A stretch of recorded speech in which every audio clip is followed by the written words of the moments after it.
Con salud tenemos todo. Sin salud no tenemos nada. La semana pasada tocamos el tema de enfermedades cardiovasculares y hemos recibido muchas llamadas agradeciéndonos por esta iniciativa que tuvimos y no queremos defraudarlos. Pues esta noche, vamos a tocar el tema todo sobre el corazón. Veamos el informe. El corazón es el órgano principal del sistema cardiovascular. Es un músculo que late y bombea sangre al resto del cuerpo en forma continua. Las coronarias suministran al corazón el oxígeno y los nutrientes necesarios para funcionar eficazmente. Los glóbulos rojos, los glóbulos blancos y otras sustancias circulan libremente hacia el corazón y otras partes del cuerpo. En una persona sana, las paredes de las arterias son lisas y de un grosor uniforme. Sin embargo, con el tiempo, un nivel alto de colesterol circulante puede generar la acumulación de depósitos grasos denominados placas. A medida que la placa se deposita, la arteria se endurece, se estrecha y pierde flexibilidad. Esto causa una enfermedad denominada aterosclerosis. Cuando la aterosclerosis se desarrolla en las coronarias, la enfermedad se denomina enfermedad coronaria o CAD. Si la irrigación sanguínea se interrumpe seriamente, puede provocar un infarto de miocardio. Infarto de miocardio o MI es otro término con el que se denomina el ataque cardíaco. Si la obstrucción de una coronaria supera el 90%, el riesgo de padecer un ataque cardíaco aumenta, y es prácticamente un hecho cuando la placa obstruye completamente la arteria. Otra forma en que la CAD puede incrementar el riesgo de un MI es al desarrollar un coágulo. Frecuentemente se puede producir una fisura en el lugar donde se deposita la placa. Cuando esto ocurre, la sangre puede coagularse o aglutinarse en el lugar de la fisura, o bien puede desarrollarse un coágulo denominado trombo, capaz de crecer hasta obstruir completamente la irrigación sanguínea. El alcance del daño producido por un MI depende de la gravedad y la ubicación de la obstrucción y la rapidez con la que se reciba el tratamiento médico. Afortunadamente, existen diversas maneras de prevenir la aterosclerosis y disminuir el riesgo de ataque cardíaco. Buenas tardes. Nuevamente terminamos un procedimiento de ablación de un aleteo con mapeo tridimensional. Un caso bien complicado. Teníamos un istmo bastante sinuoso, con hendiduras, de difícil corte de los potenciales. Pero bueno, después de insistir, fue todo un éxito y logramos bloquear el istmo cavo-tricuspidio en forma bidireccional. Un paciente más. Con salud tenemos todo. Sin salud no tenemos nada. Esta noche trataremos el tema sobre el corazón. La enfermedad cardíaca o el corazón es un término general que incluye muchos tipos de problemas cardíacos. También se conoce como enfermedad cardiovascular, es decir, enfermedad del corazón y de los vasos sanguíneos.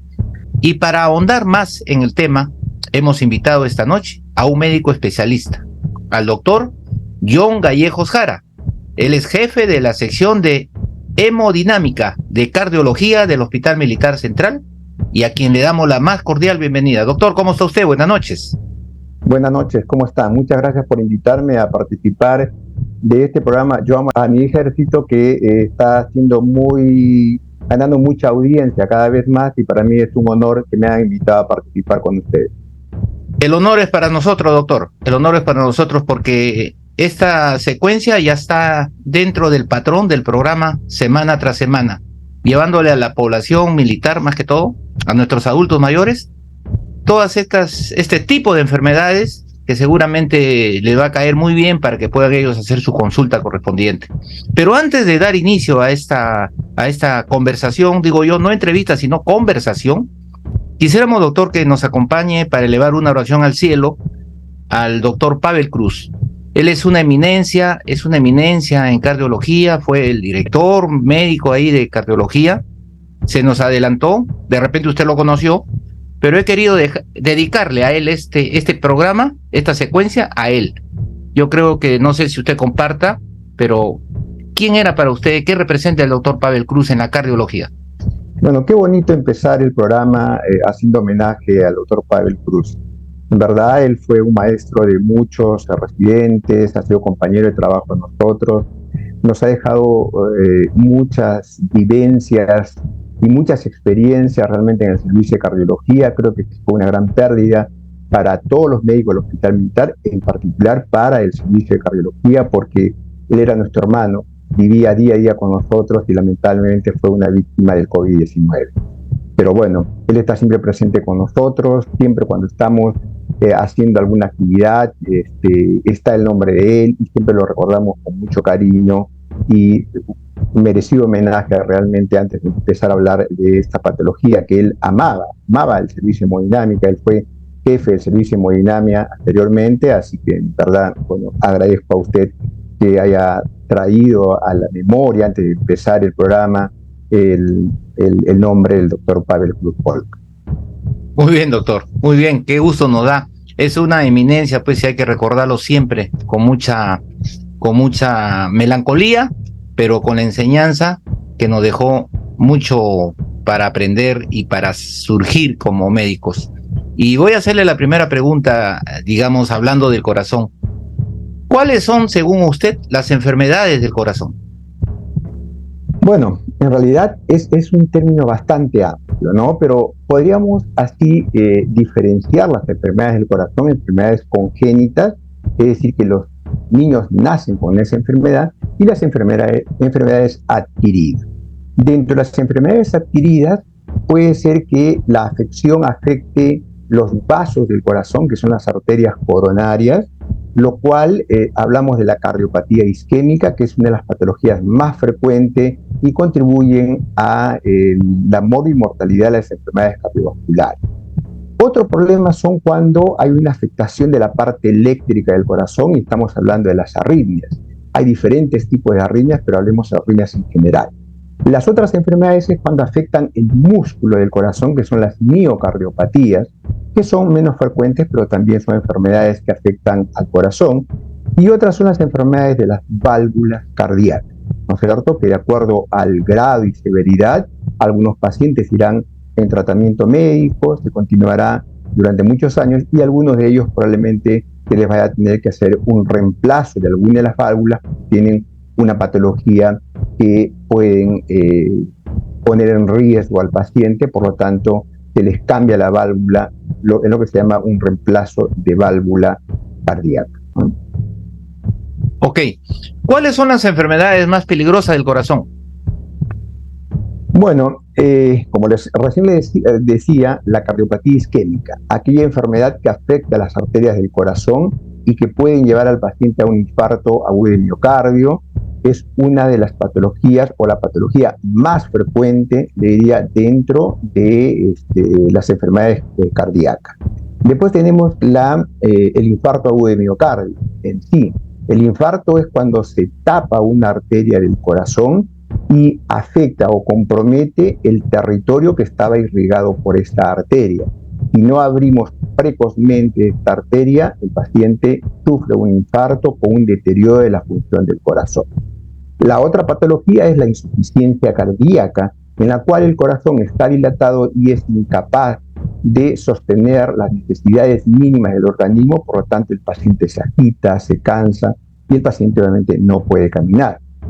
Y otra de las patologías también que contribuyen mucho a la enfermedad isquémica del corazón, a la cardiopatía isquémica, es la hipertensión arterial.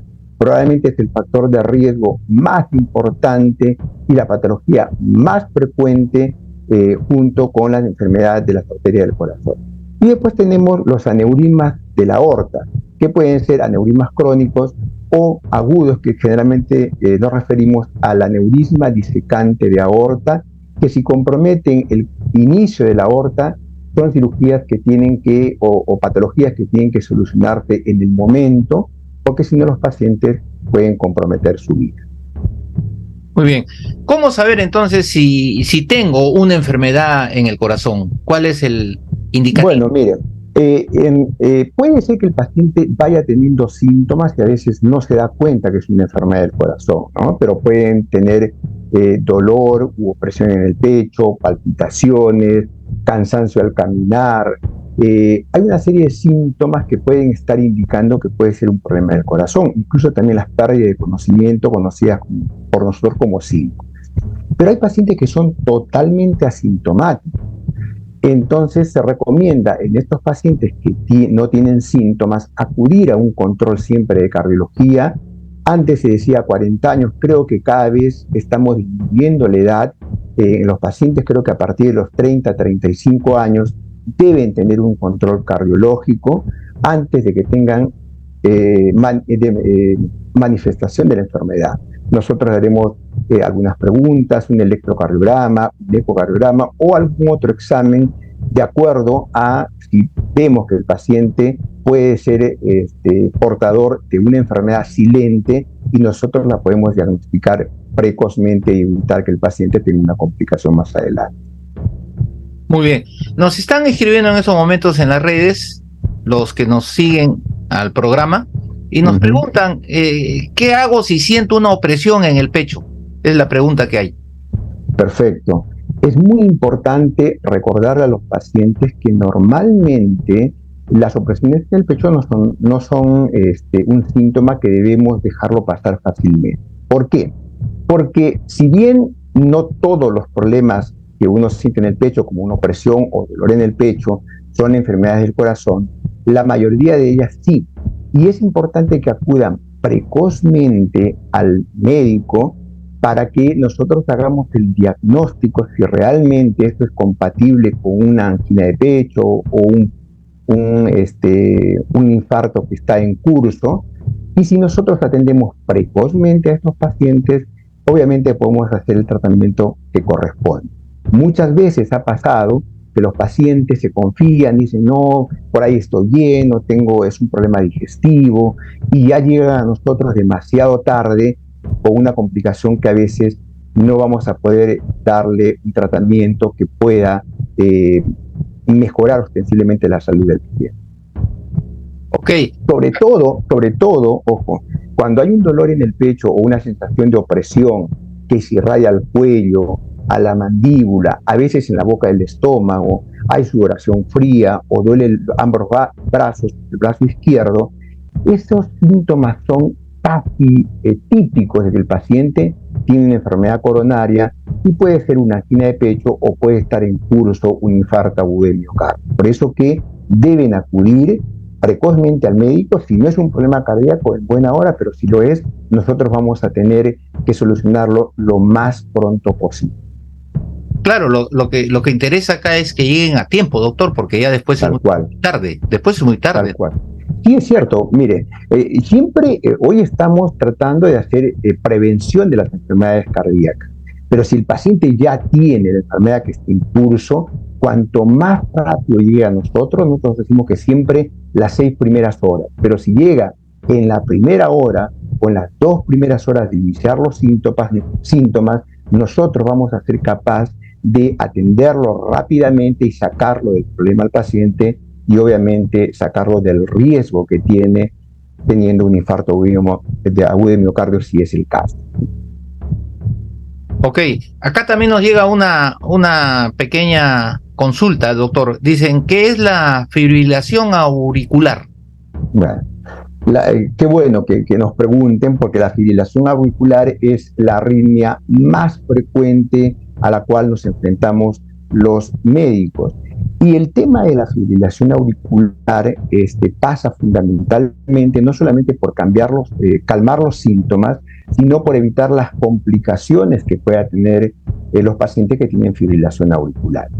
Como esta arritmia tiene una contracción irregular de la aurícula fundamentalmente, ahí predispone a que se formen coágulos.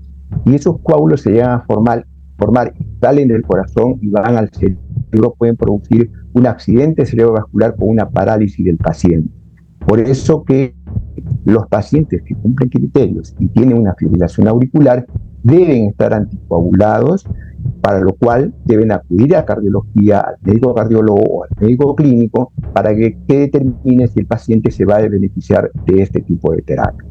Pero también es bueno que sepan que muchos de estos pacientes, cuando están en las etapas iniciales de la fibrilación auricular, también pueden tener una curación. Hacemos lo que se llama una ablación por radiofrecuencia de las venas pulmonares, que es el origen de la fibrilación auricular, y los pacientes obviamente ya no van a tener el riesgo de producir esos trombos, y tampoco van a tener las complicaciones como ser las parálisis, consecuencia de una complicación cardíaca que termina afectando el cerebro. Muy bien, buena acotación, doctor. Y eso es muy importante, más que todo para la prevención. Y para terminar, quisiéramos pedirle, doctor, usted sabe que este programa ya cumplió 3 años al aire y llega a nuestros veteranos de guerra y nuestros veteranos de la pacificación, en otras palabras, a nuestros adultos mayores, que son los que podrían de repente tener algún tipo de problemas con esto del corazón. Y yo quisiera, por favor, que usted se dirija a ellos. ¿Qué les diría? Que en estos momentos lo están viendo. Bueno, agradezco nuevamente el espacio que me dan. Si los pacientes tienen síntomas, bueno, decirles que no retrasen su consulta con el especialista para tratar de abordar precozmente el problema que tienen. Pero nosotros estamos ahora en la prevención de las enfermedades cardiovasculares. Estamos tratando de que el paciente no llegue cuando el paciente ya tiene síntomas, sino antes. Si usted no tiene ninguna sintomatología cardíaca o no tiene ningún síntoma que le haga pensar que es un problema del corazón, acuda a una consulta lo mismo, porque a veces nosotros podemos detectar precozmente un problema potencial. Pero además es importante recordarles que tienen que tener un buen estilo de vida, comer sano, no fumar y realizar ejercicio, no un ejercicio intenso, sino un ejercicio recreativo. También el dormir adecuadamente entre 7 u 8 horas por día también ayuda a mantener la salud cardiovascular. Otro dato importante es ver los niveles de colesterol, que solamente lo vamos a ver en una consulta, se le va a pedir algunos exámenes de sangre, y solamente si es que el paciente está con colesterol muy alto y no ha tenido síntomas, nosotros podemos entablar el tratamiento y tal vez evitar que el paciente más adelante pueda tener una enfermedad del corazón. Doctor, muy amable por darnos todas estas indicaciones que van a ser de mucha utilidad para todos nosotros. Así que el programa, la ventana siempre abierta para que usted pueda vertir todas las previsiones que deban tener nuestros adultos mayores. Muchas gracias, doctor. Bueno, muchas gracias a ustedes, muy buenas noches, y espero nuevamente estar en otro programa para hablar, porque en verdad las patologías del corazón es muy amplio, son muy diversas. Así que nuevamente agradecerle a usted y a todo su público, y estamos aquí para resolver cualquier duda más adelante. Ok, muchas gracias, doctora. Buenas noches. Perfecto.